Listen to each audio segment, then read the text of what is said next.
gallwch chi wneud hwn gatre gyda'r oedolyn fyd.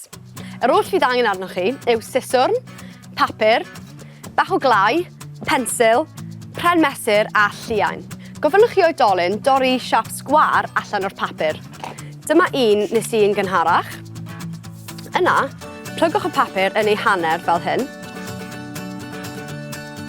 Agorwch e fyny. Trowch e a plygwch e y ffordd arall eto. Ac agorwch e fyny eto. Dyle fod croes yng nghanol eich papur. Rhowch y pensil yng nghanol y clai fel bod e'n sefyll i fyny ar ben ei hun.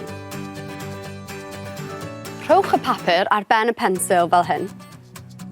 Nesa, gyda'ch pren mesur a'ch lluain, neu gallwch chi ddefnyddio sgarff neu siwmper, rhwbiwch y pren mesur mewn un cyfeiriad yn gyflym fel hyn. Credwch yn y beidio, mae hwn yn creu trydan statig yn y pren mesur plastig. Ar ôl 10 eiliad, dewch ar pren mesur yn agos at y papur, ond heb ei gyffwrdd e, a gwyliwch y papur yn troi. Waw! Mae'n fel hys a lledrith!